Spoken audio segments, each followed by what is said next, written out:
حاجی وارث علی شاہ رحمۃ اللہ علیہ۔ عقیدت میں کوئی وارث پیا کہتا ہے، کوئی وارث پاک کہتا ہے، کوئی سرکار کہتا ہے۔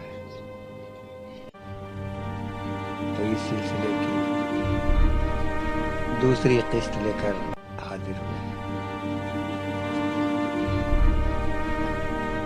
جو صوفیانہ روایت سے ماخوذ ہے۔ جب وارث علی شاہ رحمۃ اللہ علیہ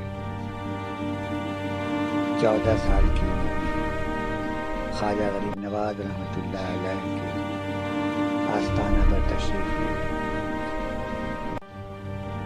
تو وہاں کے خادم نے کہا،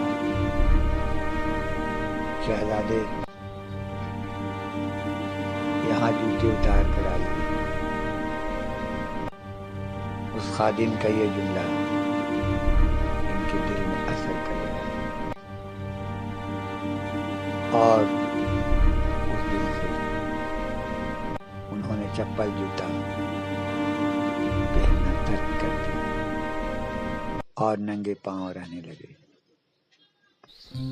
یہاں سے فارغ ہونے کے بعد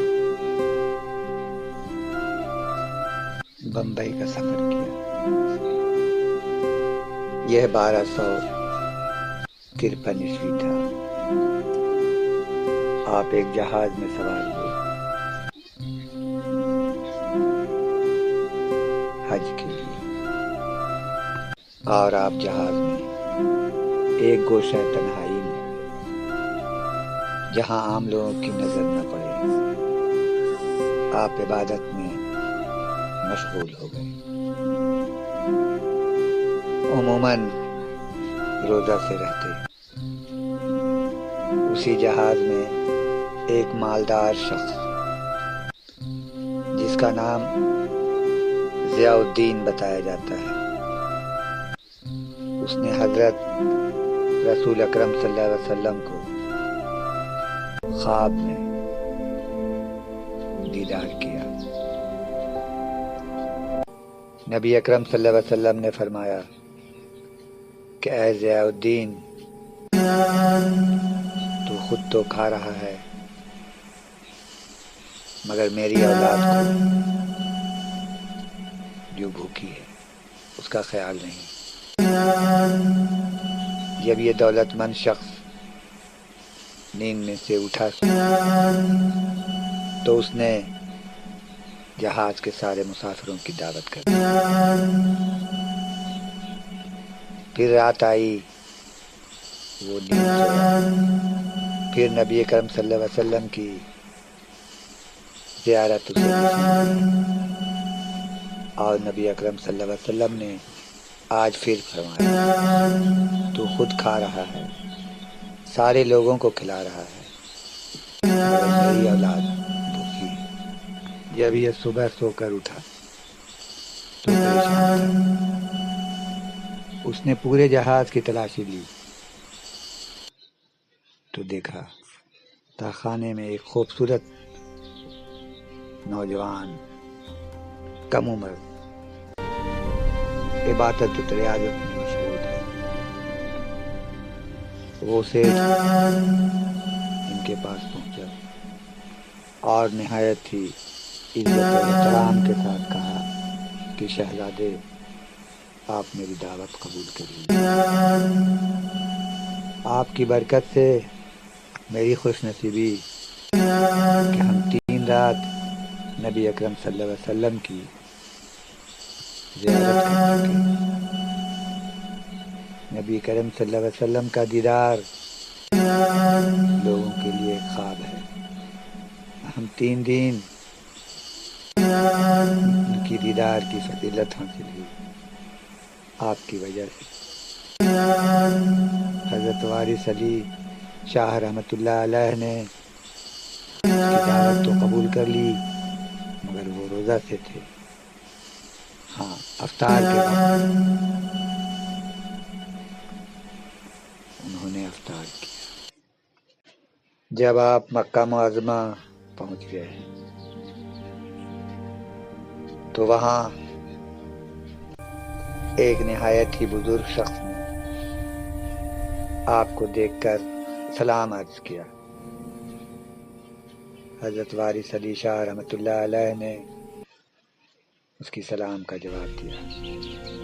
اس کے بعد اس بزرگ نے فرمایا کہ شہزادے، مجھے آپ کا ہی انتظار تھا، کچھ امانتیں ہیں آپ کی میرے پاس، وہ دینی ہے۔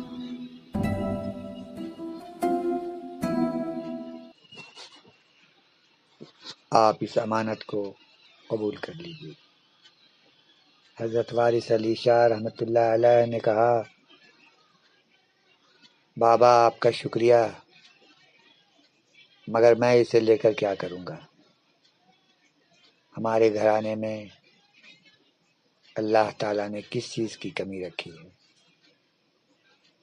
ہمارے یہاں ہر خزانہ ہے، سخاوت ہے، شہادت ہے، ولایت ہے، امامت ہے، معرفت ہے، طریقت ہے، سب کچھ ہمارے گھرانے میں ہے۔ ہمیں اور کسی چیز کی کیا حاجت ہے؟ انہوں نے آپ کا جواب سنا اور مسکرائے اور کہا، ہاں شہزادے، میں جانتا ہوں، لیکن یہ جو امانت ہے وہ آپ کے نانا جان کی ہے، جو آپ کو ہی دینے کا حکم ملا ہے۔ یہ کہنے کے بعد اس بزرگ شخصیت نے آپ کو وہ انمول امانت سونپ دیا اور آپ کی گود میں اپنا سر رکھا۔ ان کی گود میں سر رکھتے ہی ان کی روح قفس انصری سے پرواز کر گئی۔ اب وارث علی شاہ رحمۃ اللہ علیہ دل میں یہ خیال کرنے لگے کہ اے اللہ، اب میرے پاس تیرے سوا ہے کیا؟ اب میں اس شخص کا انتظام کیسے کروں؟ آپ کے دل میں ایسا خیال آیا ہی تھا کہ وہ بزرگ ایک پرندے کی شکل میں اڑ گئے۔ بے شک اللہ ہر چیز پر قدرت رکھتا ہے۔ انسانی ذہن کی رسائی جہاں تک نہیں ہے،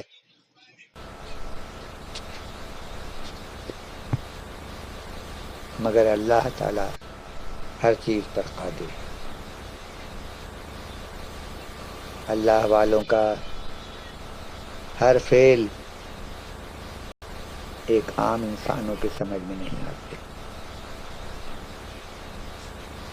بس وہ اللہ کے اللہ ان کا۔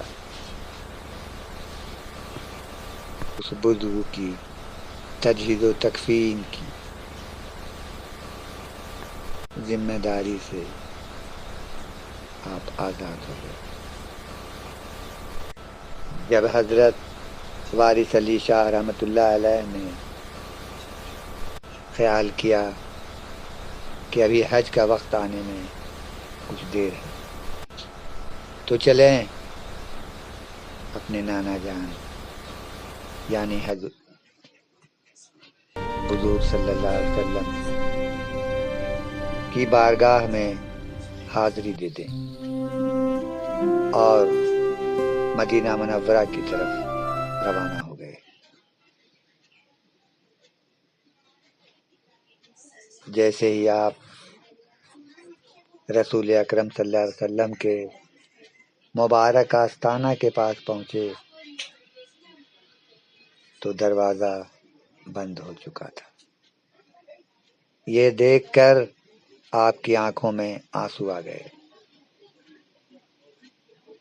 اور صوفیانہ روایت میں ہے کہ آپ اس قدر روئے کہ آپ کی آواز مدینہ منورہ کی گلیوں میں لوگ سن رہے تھے۔ آپ کی یہ آواز سن کر کچھ لوگ اکٹھا ہوئے اور دیکھتے ہیں کہ ایک لڑکا جو نہایت ہی خوبصورت ہے مگر لگ بھگ 14-15 سال کا ہے، رو رہا ہے۔ اس کے بعد جب دروازہ کھلا اور ایک آواز آئی غیب سے کہ اے نواسے سنو، اگر تم ہم سے اکیلے میں مل لیتے تو اتنے سارے لوگ تمہیں پہچانتے کیسے؟ اب وہ لوگ تمہاری قدر کریں گے۔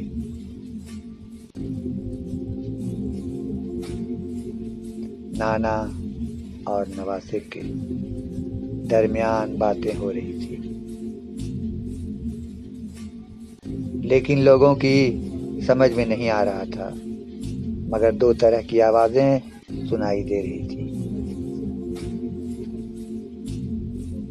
رسول اکرم صلی اللہ علیہ وسلم کے دربار سے آپ کو کیا ملا؟ یہ تو لینے والا اور دینے والا جانتا ہے، اللہ جانتا ہے۔ تو صوفیانہ روایت میں ہے کہ یہ اللہ کی شان ہے